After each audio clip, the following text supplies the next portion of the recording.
What are 5 habits that kill your confidence? Let's find out.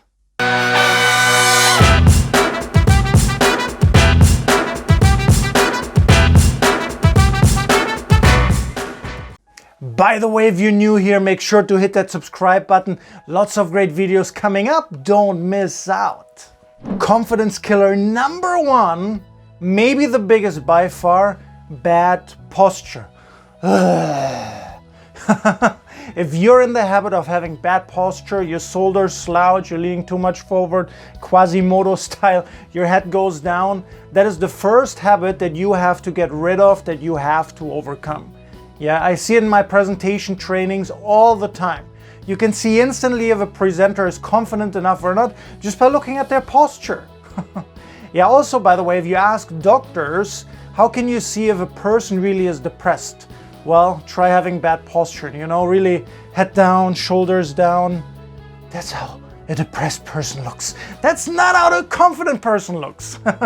The good news is you can also very quickly snap out of it by simply improving your posture right away, right? Sitting straight, standing straight, getting your shoulders back, getting your head up, yeah? Not arrogant, not like, I'm looking down on you. No, just in a normal way, okay? But confident, straight posture goes a long way and is a great habit to increase your confidence. The second confidence killer is also really body language related. It has related to your eye contact. You're either looking away, or you're looking to the ground. One of these two things. And people who are not confident are really in the habit of doing that. When they have eye contact with somebody, especially a stranger, somebody they don't know, they look away right away, down, to the side, wherever it might be. Yeah. Also, again, in presentation training, I see it all the time. The unconfident presenter does not look at her audience. She looks on the ground, she looks at the slides, she looks at her notes. She does not look at the audience. Yeah, so a huge confidence booster for you. Get more in the habit at looking directly at people. Not stare, not that one, no. No need to take it to an extreme, but make more eye contact with people. Yeah, when you're in a meeting and you discuss a challenging topic, don't look away. Look the other person straight in the eye, show you're confident again, combined with a good posture, really works wonders. Confidence killer number 3, negative self-talk. If you're in the habit of having continuous negative self-talk in your mind, yeah, how can you ever be confident?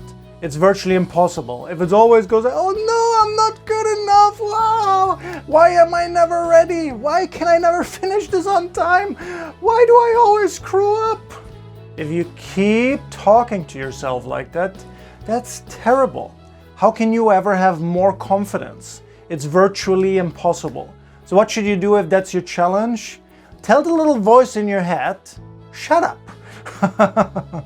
Not, you never finish on time. Okay, yeah, I can learn from this experience. I have to get better at finishing maybe, but I can do it. I've proven to myself I did it in the past. I can do it again. Do you see what I mean? Change your negative self-talk to more supportive self-talk. Be your own head coach. In your coach, when your mind freaks out, remember, this is like a little child talking. Yeah, this is the side of you, the reptile brain that really gets freaked out, that gets nervous in moments when you are more scared. Yeah, but when you're in a situation where you're more fearful, more nervous, you gotta coach this little guy, okay? If you haven't done it yet, you gotta work on that. Yeah, that's a big one. But sometimes you just gotta tell, shut up! Okay, shut up, driving me crazy. No, I can do this. Yeah, I can be more confident in this situation. I can give this presentation well. I can rock and roll this meeting.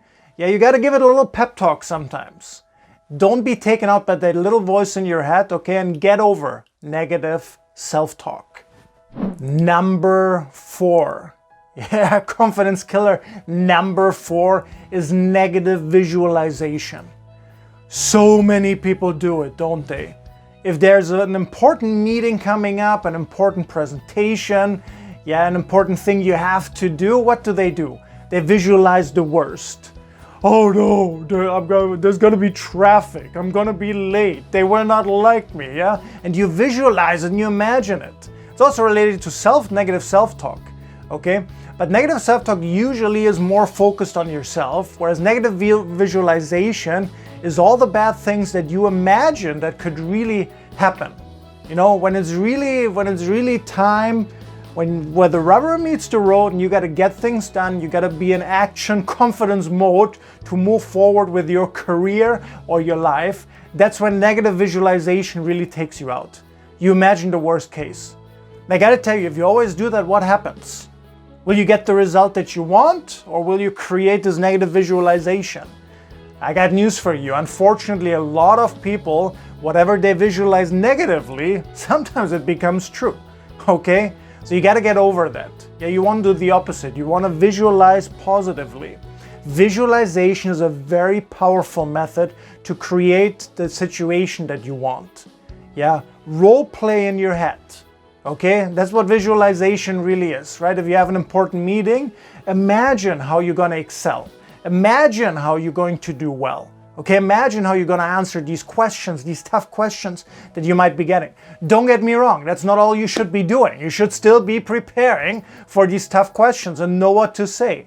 But you also got to visualize in a positive way, not in a negative way.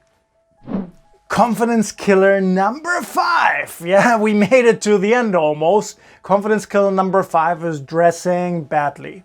If you are in the habit of always not dressing up nicely, not taking care of yourself, people can see it, how can you have confidence? It's a vicious cycle, I have to tell you, yeah? Your self-image is that of a non-confident person. So you visualize yourself, okay, a non-confident person doesn't dress very well. And then what do? You don't dress very well. Yeah, an easy way to tell how much confidence you have is just to look at your wardrobe. Yeah, do you wear clothes that you like, that look good on you, that people sometimes compliment you on? Or do you have these nice clothes, but you never wear them? Do you know what I mean? These are my special clothes. These are for a special day. This watch I'm only gonna wear on a special day. Do you do that? That's a sign of someone who is not very confident. Yeah, so have some confidence. Yeah, your nice clothes, your good looking clothes, and you shouldn't have any other, by the way. You shouldn't buy anything else. Make sure you wear it more often. Yeah, the jewelry, that watch, whatever it might be that you're proud of, that you like, wear it more often. Show your confidence. Come on. Yeah, and in return, when you dress good, what happens? You feel better. Yeah, and when you feel better, what do you have? You have more confidence as well. Okay?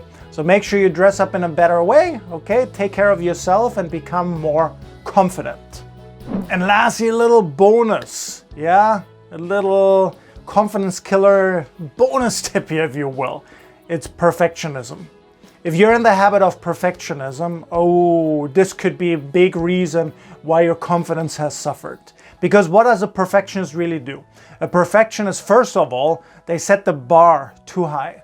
They set their expectations way too high. And then what? Because your expectations as a perfectionist are high, you can never achieve them. You can never do it. Okay, it drives you nuts. And then what happens when you don't achieve your expectations? Your confidence drops down. Yeah. The second thing that perfectionists do, that they're really in the habit of doing, is they beat themselves up over even the smallest mistake. If you make a tiny mistake, you beat yourself up. Yet the biggest win of your life, the biggest deal of your life, but in the meeting you said this one stupid thing. And your perfectionism mindset will beat you up over it. True? If you do that, you gotta stop doing that. You gotta stop being a perfectionist. I made a different video on how you can overcome your perfectionism. Hey, I'm from Germany, okay? I can probably share some tips with you. Germany is full of perfectionists.